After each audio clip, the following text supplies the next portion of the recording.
All right. Thank you very much for joining. I saw quite a few people joining, which is really nice. I think that's great. I'm going to talk about bridging the gap today, connecting the IT and the business to drive the successful user adoption. And I'd like to first introduce you to the SPS Warsaw team. We have Tomek, Edita, and Marcin, who have done an amazing job, and not for the first time, but almost, for the fifth time to organize this event. Of course, we all would have loved to be there in person.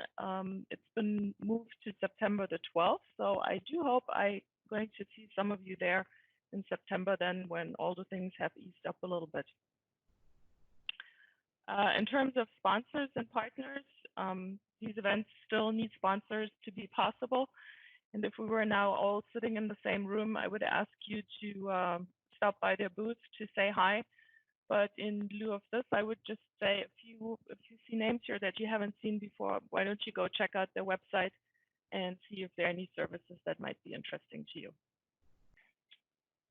So a little bit about myself. My name is Antje Lamartine. I'm a Senior Customer Success Manager at If Blueprint, a small IT consulting company here in Munich. And I've been working with the Microsoft SharePoint platform since, for about 10 years. Started with 2010, made my way into the cloud. And my focus has changed over time, and I'm focusing on change management and user adoption.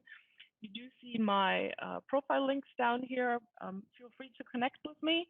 If you do connect with me on LinkedIn or the German-speaking thing, drop me a line that you've been to the session, so I have a way of recognizing where we might have connected. That would be awesome.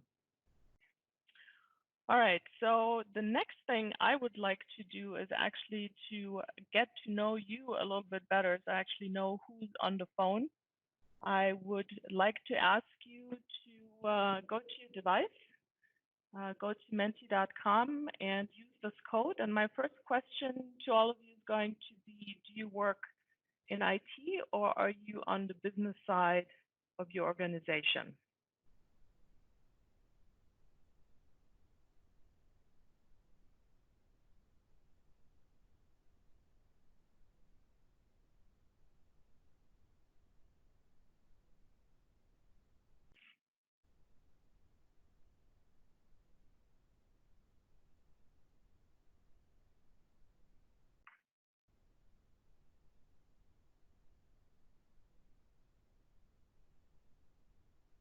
Sweet. So we have a lot of business, a lot of IT folks here. That's exciting. I'm very happy that you joined the session. And I'm not sure how many participants we have. I have another question for you guys, and this should be a pretty fast one as well. I'd like to find out if you already made it to the cloud or if you are on some other version of SharePoint.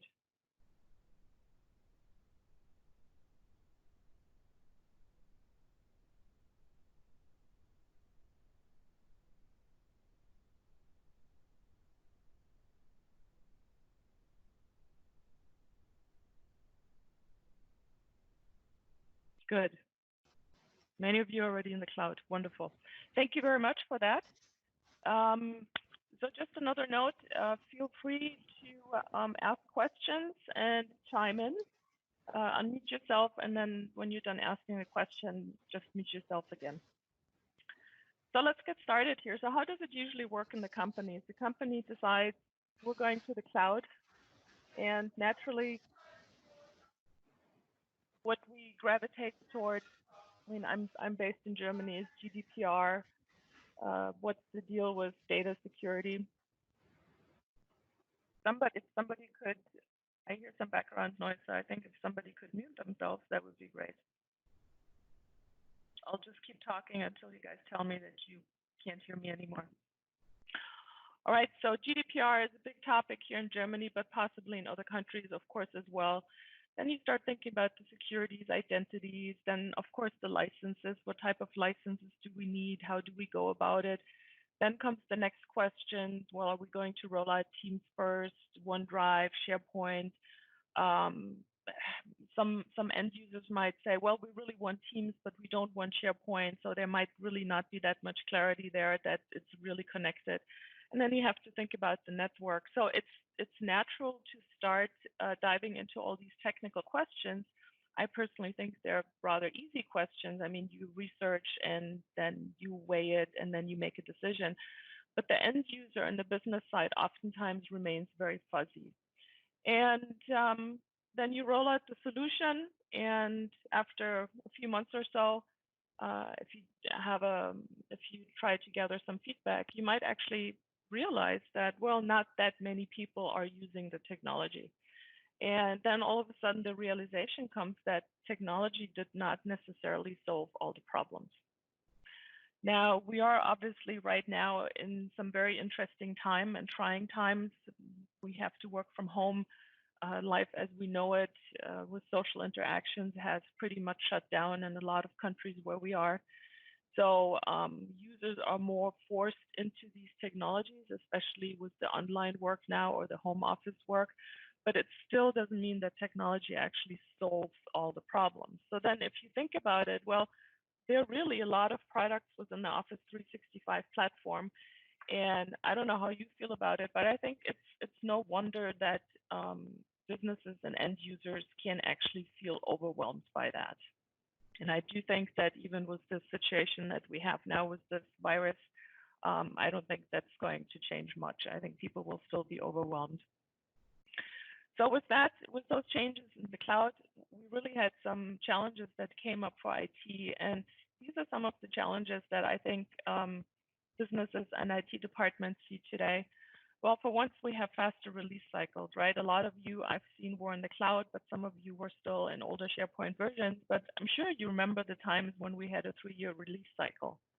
I mean, those were the times when a company could still decide if they actually wanted to move to the next version and then maybe stay on the current version they were for a really long time and not have to worry about it. With the faster release cycles, of course, there's not necessarily always the perfect documentation. It might be IT documentation, but it's not necessarily documentation for the end user, how to go about new functionality. Well, then, of course, with faster release cycles, what we move into next, the business still has requirements. And if IT cannot really meet those requirements, well, the shadow IT then continues to grow. And I find it interesting. I mean, the last few days, there were quite a few articles in the internet about the security issues with Zoom. And I think that's just a perfect example of shadow IT, where if you do have a need now in order to do video conferencing or video calls or online calls, and you might not have Teams, well, where do you go to? You go to something that you can grab easily, and Zoom is one of those things. But then the business requirements have become complex as well, right? We live in a much faster world, and the business understands nowadays better what they can actually ask for.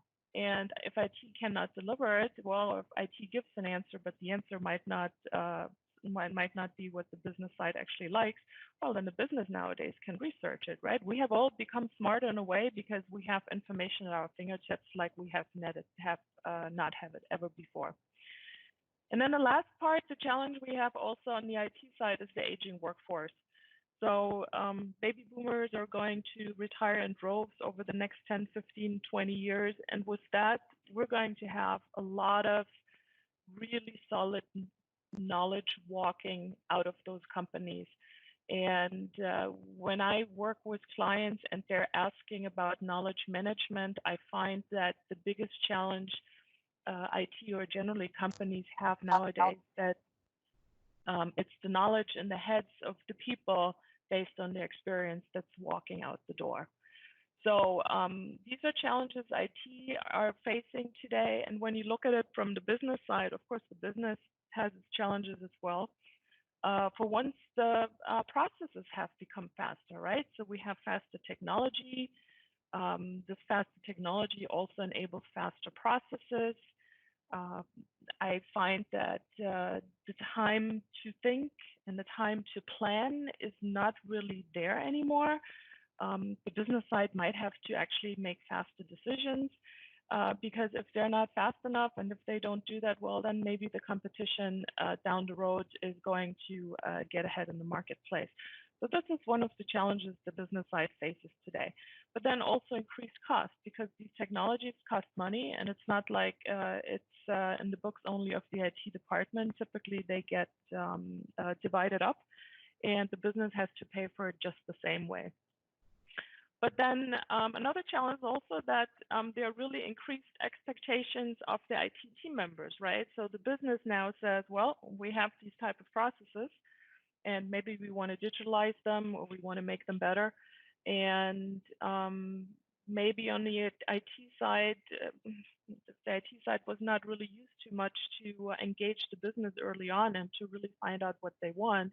It is a challenge for the business to not get what they need, and at the same time, it's also a challenge for the IT side to actually service that. And then in terms of staffing, well, the business has an interesting problem as well, and that's really the finding and the keeping of the team members. Actually not. I mean, I put these slides together several, 3, 4, 5 weeks ago. I've done the session before, and that was, of course, before the times of coronavirus. But generally speaking, the workforce is getting reduced, and nowadays finding and retaining talent is actually a huge challenge. And I've noticed this quite a few times when I've been sitting through interviews. I mean, one of the things that candidates are expecting nowadays is the latest technology and the latest devices. I mean, if you hand somebody an iPhone 8 today, they're probably going to look at you a little bit strange, saying, well, this is really the best you can do. So also the business has a challenge of really finding people, and then in the end also keeping the people, because the hidden cost of replacing a person, of onboarding a new employee, they're actually immense. And they're not that public most of the time, but it certainly does cost a lot of money. So as we think about it, if you now think about rolling out technology, the status quo today, it has been, well, typically we do pilot groups. We want to test it out and then learn. Ideally, there's communication. And does not happen all the time, but communication is a good idea, especially with those items as to what, how, when, who, where. Typically, we do training, right? We want to enable people to actually use the things. And then if we want to take some pressure off the IT help desk, champion programs might be put into place. And as I was thinking about it, I was thinking, well, is this really enough? I mean, it's not that there's anything wrong with it. I think these are still a lot of good things to do. But I also think with all these changes in the world, we have to extend the status quo. And ideally, we're going to do this by focusing on delivering solutions, not just the software. Very importantly, providing added value. And the added value is not just here you have another functionality, but what is really the value of another functionality? And then also by building partnerships with the business. And historically, I've noticed that this bridge between IT and the business was a little bit crumbly. It was not really very strong. And I just find that there are some things that IT departments can actually do to connect with the business in order to be able to build this bridge, and also for everybody to really become comfortable to cross it and really engage with each other. So the path for IT in order to be able to build that bridge and bridge that gap is to increase business acumen, develop competencies, develop the network, and then engage the business early. And I'm going to dive into those 4 topics now a little bit more in detail. So the first one I picked out here is to increase the business acumen. So business acumen is really the knowledge of how business works. And it starts with this first point to really get to know the business you're working on beyond the IT world you're in, beyond the IT focus, but really understanding the context of what company are we in, what are the services we're providing, how does IT fit into this whole thing, who's the competition down the road, what does the industry look like? Because any employee that really understands the business they're in is automatically a better employee, because I think we're going to have a great awareness how we can actually support this business. The next way how we could increase business acumen is by really understanding our own value. So what's the value of IT towards the company as a whole, but also what's the value of IT towards certain departments? I mean, there might be one department that is perfectly happy, and I'm just going to use sales as an example now, be it that they're on Microsoft Dynamics or maybe they're using Salesforce. That is one tool they have, one platform. This is where they have all their sales leads, and they're perfectly fine with this. But then there are also other departments, possibly like an HR department that works with a staffing system, with a learning management system. There might be a payroll system that they're connecting into. So to understand what the value is that IT can bring towards certain department, I think it's very important to understand because some of them might be complexer than the others. And the last thing I have here is to know your audience. I mean, if we really understand the goals of the business side and what they're going for and what their priorities are, and even more importantly, also what their challenges are, I mean, this is going to give us a very different credibility when we're actually engaging with them. And I think the wonderful thing about this is always, I mean, that's at least how I feel. If somebody comes up to me and knows a little bit about my world and can relate to that, I'm much more willing to really engage into the conversation because I feel like the other person understands me, they have thought about it, and they have an awareness of what I'm doing. So the next part is developing competencies. And I have 3 items here. The first one is communication. And as I went through the slide yesterday, I was thinking about the online and person. I think that line is becoming increasingly blurry right now. I mean, yes, we are online here, but in a way we can still engage with each other. We could turn videos on and then it turns into an in-person communication again. But I also find it interesting nowadays because I've already been in meetings where I've noticed there were some users that had a really hard time finding the moment to actually speak and not cutting off the other person. So developing communication competencies, I believe, is very important. I mean, it's really the core of how we interact with each other. But then change competencies are also very important. And what I'm talking about here is really the ability to inspire people to win them over. Now, from the IT side, we are super excited about technology. And that is wonderful that it is this way. But at the same time, once we move over to the business and we talk to someone, they might actually not share that passion for the technology. But then technology has become part of everybody's life. And it might not be exactly the system that we love so much, but it might be something else. So if we can inspire people with our passion and why we're doing it and why we see added value in that, that goes a very long way. But the other change competency that also is becoming very important is really to remain flexible within the given boundaries. And the given boundaries, of course, are on the IT side. I mean, that's where I was talking earlier here. This is what we can provide. And here's the shadow IT. So how much can you do? But then businesses have given boundaries as well. And to remain flexible within those, I think is really helping finding then solutions that works for the business. The last one is the social competencies. The word I have here is empathy.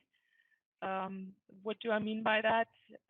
Empathy is something that some people have a lot of it, and some people might not have that much of it, and it's perfectly fine like this. But I really think that if we develop our awareness to be empathetic and actually understand what it means to walk in the other's shoes, and again, it's terrible that I can use all these examples now with this virus situation, but under normal circumstances, one might be frustrated when you're on a phone call and there's background noise on the call. Well, nowadays, if I'm on a phone call and I hear kids crying in the background, of course, now I understand, okay, if I walk in their shoes, I might not be stuck at home with my partner and my 2 kids, and I don't have anybody watching those kids. So, okay, there's background noise. It's not the end of the world.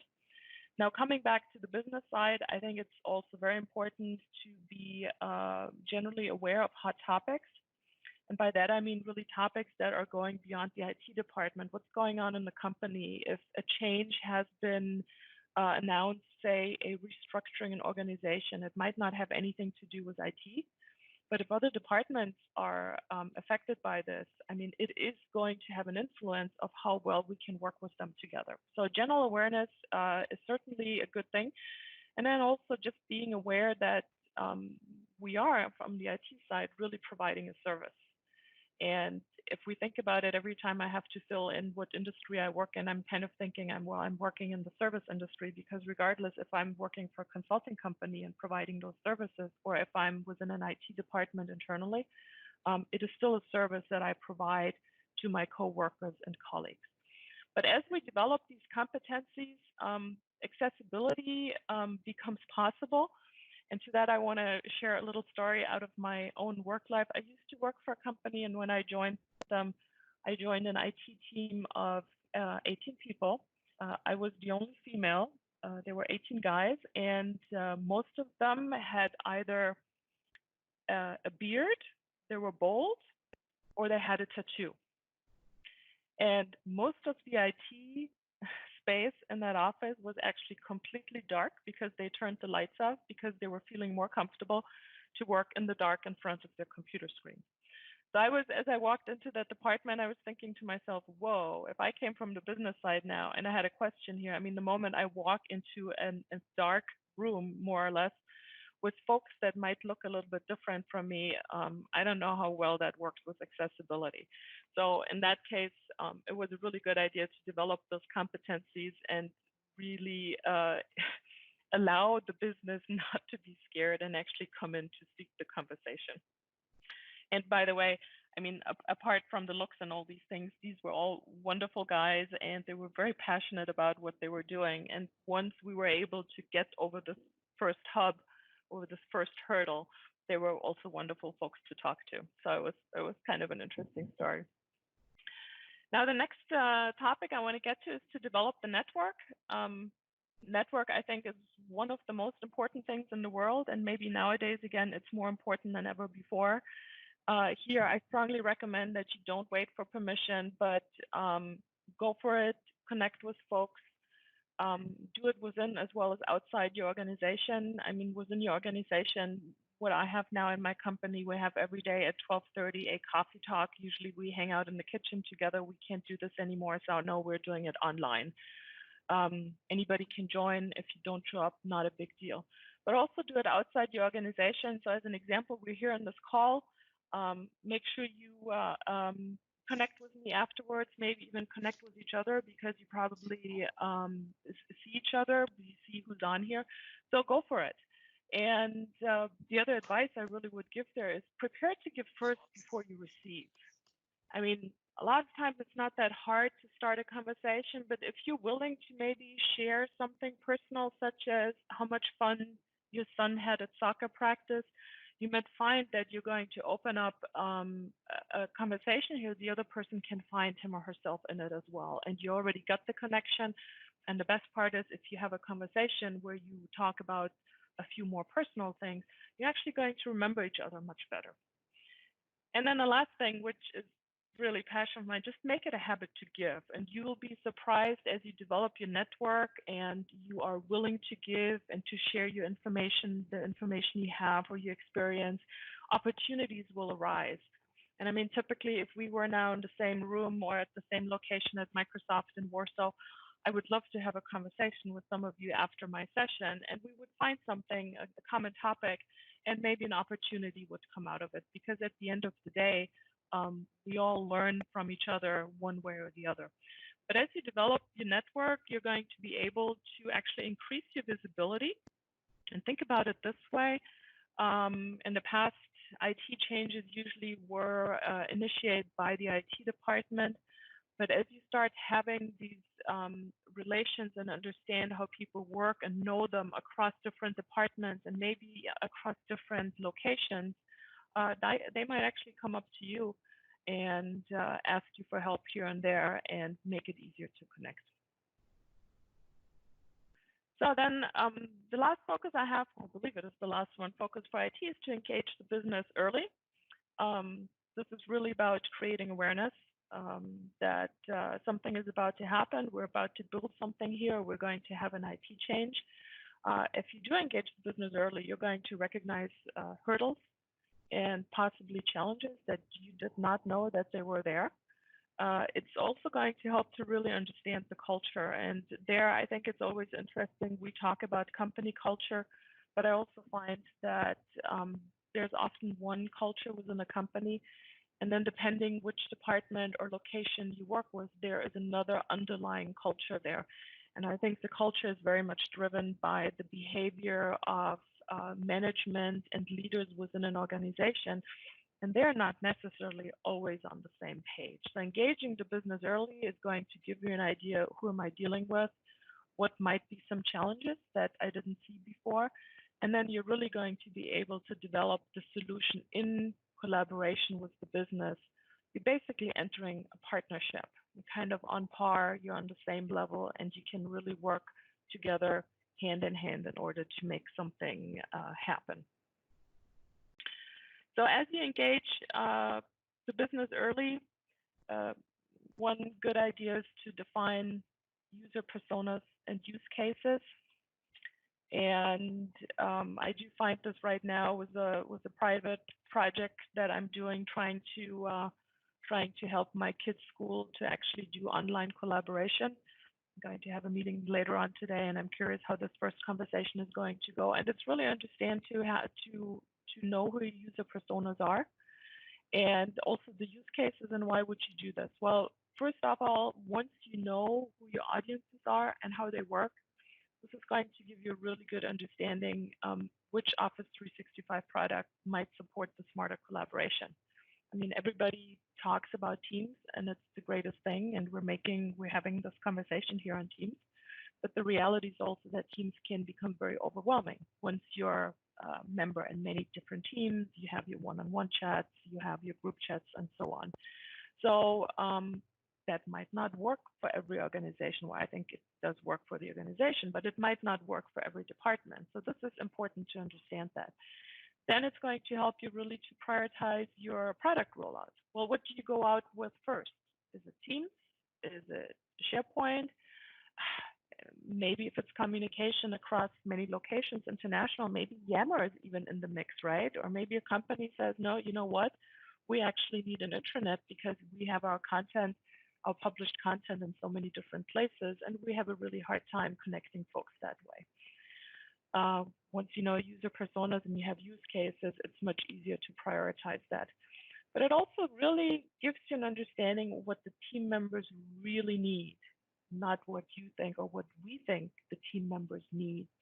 And I find that always so interesting when I work on projects that a project team has a pretty good idea what they want to do. And then when you actually engage the business side, you might find that you're not that far off, or you're really completely way off. So with user personas, use cases, this is the way to find out. And then, of course, as you engage with the end user, you're also going to gather valuable information that you can then later on use for user adoption measures. So here's a use case in theory. As a team member in whichever department, I want to do something, an action, and I know I'm successful when. This is really its theory. And in practice, it could look like this. As a team member in the sales department, I want to have a single version of a document that can be accessed by all colleagues for editing. And then I know I was successful when our team was able to prepare and deliver a proposal on time. And then the proposal as well as the supporting documents are stored centrally. So here's a sample use case. The way of doing this use case, I took this straight from Microsoft. So if you search for use cases and adoption Office 365, you're going to find plenty more within the Microsoft world, the internet world. There are plenty of ways to get started. So this is not something that you have to completely invent from scratch. Now, once you have this information, then you're actually going to be able to map it. So now you understand what the user needs are. You understand who the user personas are. You understand some of the use cases. And for the use case we just had, well, maybe it's going to start off in Teams. You're going to store information there. You can collaborate there. Possibly there might still some stuff in SharePoint, right? I mean, SharePoint is underneath Teams, so it's kind of a mute question. But for the end user, it might be important to know this or not, depending how you roll it out. Well, if you want to take notes regarding documentation, there's definitely OneNote. So this is something that then would have to be introduced. And at the end of the day, when we actually mail out the proposal, we're probably still going to reach out to Outlook unless we're going to do it with external access in Teams. So here's then the opportunity to actually map it and deliver a solution and not just technology to the business. In the end, this approach is really going to enable us to deliver more than just an IT project. Yes, the focus on the technical side still needs to be there, no doubt. But the other thing that we can really take into consideration right from the get-go is that we also initiate a focus on the people side of this whole situation, bringing IT and the business together. It's possible to already start thinking about user personas and use cases, even if some of the technological or technical deals are actually not worked out yet or the decisions made yet. But if you really do start with this focus at the same time, then you're actually going to be in a position to make the technical decisions based on the actual needs. And what I mean by technical decisions based on actual needs, I mean, in an IT project team, they might decide that private channels is a no-go and turns it off. Well, if you don't know who your user personas are and your use cases, you're not going to find out that there might actually be some really important situations where private channels are really needed. Or we could talk about external access. There are many different examples.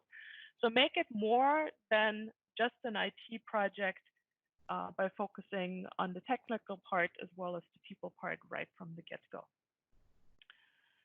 But the reality is we bring change no matter what we do. And it doesn't really matter how many times we ask the business, hey, welcome, please come in. And I have to say, these things that I was talking about building the network, increasing the business acumen, all these things are very valid and they're going to make it easier. But the reality is that there is still one big hurdle to change that is really hard to deal with. And I think to a certain extent in this current situation, we're probably feeling fear in different ways. Every single one of us, we are living in very uncertain times. But within the business world, it is the fear of the unknown. I mean, right now, we know we have to work from home. We have to do this online, but we really don't know how long this is going to take. So that might really hinder people in really embracing this online collaboration that we're touting now and that's really being pushed. It is the fear of the unknown. Well, how long do I have to do this? But then when you roll out a solution, there's also the fear of the lack of competence. And I have here a really good example. I found this very interesting. I do have a call later today, and I sent out the invitation yesterday, and one of the people I sent it to actually contacted me asking, well, Antje, I didn't see at what time the meeting is going to start. And I went back saying, well, it starts at 2 o'clock. And first I thought, oh, that's an interesting question. But that made me realize that that user on the other end is not in the same situation I'm in, where I'm working on my laptop 24/7 and I'm in appointments and I'm in meetings. For a person that doesn't work much with computers, even just accepting an invitation and figuring out the details of that meeting can be a challenge, and it's important to understand that. Now, I'm glad that she asked, but if you think about this now in the context of a company, that can easily translate into a fear of lack of competence, right? Especially if you might even be on a manager level or the higher up you are in an organization. I mean, I have found in my work life, the higher up somebody is in an organization, the less likely they're actually going to stand up and say, well, this is an interesting topic, but I don't know much about it. And then the moment you actually admit that there's a lack of knowledge and competence, well, what is it going to do to my status quo? Am I still going to be viewed as a capable person, somebody who has experience and really brings the company forward? So it is very important to remember that fear is one of the biggest hurdles to change. Everybody feels it. None of us is included from that. And this is where it really comes back down again to the empathy and just keeping in mind, well, I'm not walking in their shoes, and who knows what they're actually having to go through. So in order to extend on that a little bit, I'd like to show you these 5 elements for successful change. And I've said it in one of the very first slides, in the profile slide, I focus on change management. This comes, ADKAR, the ADKAR model comes straight out of the ProSci change management methodology. And what they really came to here is that they're just saying that in order to have successful change, a person first has to have an awareness for the change and why the change is happening. And more often than not, it's not necessarily this question, well, what is going to happen if, why should I change with this? But often it's the question, well, what's actually going to happen if I do not change, right? So, again, referring to this current situation we're in.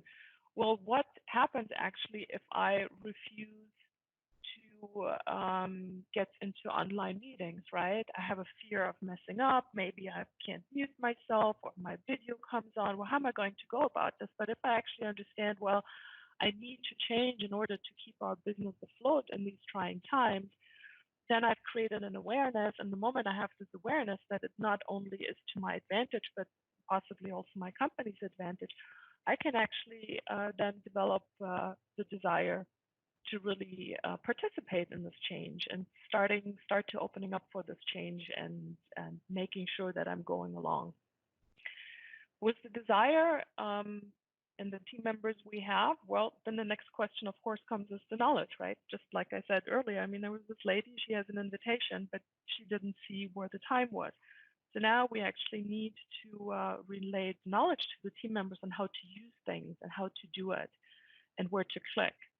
And that, of course, can easily be done through training. Now, the awareness part, this is really a matter of communication and having executive sponsors that really communicate clearly and generally into the company. Once this awareness is there, the desire should come. Then when we need the knowledge, we really kick in with training. And once folks have gone through the training, then of course the next question is, well, do they actually have the ability to do something? And when I think about the ability, I always like this example. My mother is 78 and she has one of the newer iPhones and she loves it. But if I ask her to tap somewhere on the screen, she taps really, really hard. So even though she knows exactly how to do it, she really has a hard time navigating the device that way because it's just not something she's used to, right? This light touch that many of us just do automatically. Our kids grow up with it. They do it 10 times better than we do. But for her, it's really a challenge to have the ability to actually then do that. And then from the ability, the last step here in successful change is really the reinforcement. How do you go about it with reinforcement? Well, that's a question again of asking yourself somewhere in the process, is the awareness still there while we're making this change? Has the desire maybe diminished? Maybe we have to add a little bit more knowledge through training, but ideally with the reinforcement is that the new thing or the new change that we actually implemented then becomes part of our daily work. So after a while, hopefully we don't feel like it's new anymore. We just integrate it in our processes and our way of doing things. But this gives you an idea of what it means to do successful change. Since I still have a little bit of time, I'm going to give you a little example out of my private life here to give you a better idea how ADKAR actually works. I used to work as a ski instructor for several years, and when my kids were old enough to learn skiing, I took them to the ski hill and I signed them up for classes, and they had a wonderful time. My husband was not a skier. And I really thought all the time, well, it would really be great if my husband would learn how to ski as well, because then we could actually go on family vacations. But I just decided not to ask him because I know how I function. I mean, if somebody said to me, hey, Antje, you really should learn this, well, and I'm kind of skeptical. And it's like, yeah, do I really have to? I don't know. But then after a little while, he noticed that we had a really great time on the ski hill. And on those Saturdays when we came home after skiing, we were just happy. And then one day he said to me, "What do you think I could come and check it out?" And I said, "Sure." So we went to the ski hill.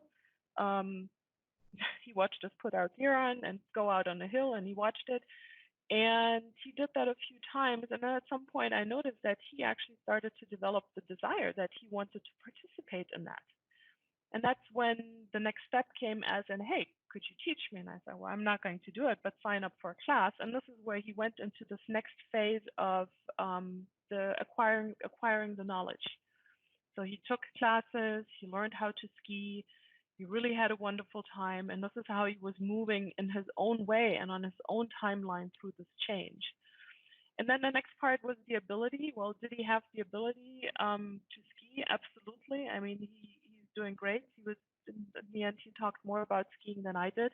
But then there was also the point, there came the point when we said, well, we would like to go out west. We used to live in the United States and want to ski out west. Well, then all of a sudden we're going from smaller hills in our neighborhood to the really big mountains. And this is where the ability really changes. So at that point, we had to go back to knowledge acquiring. And that's where the classes came in again, really learning to ski on the bigger hill. And then through all this practice and all this going back to the ski hill on a regular basis, this is where the reinforcement came. And now it's become a natural, and every time the winter comes around here in Munich, he's the first one to say, "Well, hey, when are we going to get our ski stuff out of the basement? Because I want to go skiing. I really love this." And I oftentimes think back to the story. We're now in the situation where we can do this as a family, and we have a blast as a family. But I really wonder if I would have bugged him on a regular basis, saying, "Hey, why don't you come out to ski?" I think in the end, he probably still would have learned it and would have picked it up, but it probably would have taken a little bit longer because the awareness was just initially not there of how cool this is and how much fun it is. So keep this in mind as you work with the business and as you deliver solutions. If there's no awareness for the solution you're bringing and the value add, the business will have a really hard time dealing with this. Once they have the awareness, then they can develop the desire. The desire is there. You can go for the training to really give them the knowledge. If you start with the training first without them having awareness or desire, yeah, you're still going to deliver the training, but I really don't think it's going to stick. And then also keep in mind that there are going to be team members in the organization that will just have a harder time, and some others will have an easier time with the technology and the solutions you're delivering. This is just the reality. And it's important to also support those in ways that that don't have as much ability that they're going to be able to work with this. Well, and then keep going back to the top four in order to get into the reinforcement part. And with this, again, I did the slides quite a while ago, and when I looked at it last night, I thought, well, I would actually like to tell you and all of us, let's keep calm and carry on under the circumstances. But the reality is, hey, we're all in for a really big ride, so don't keep calm or carry on, but be the change you wish to see in the world.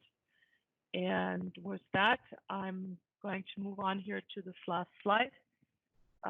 Again, we're doing this online for SharePoint Saturday Warsaw for the first time. Feel free to scan this and provide your feedback. Thank you very much, everybody.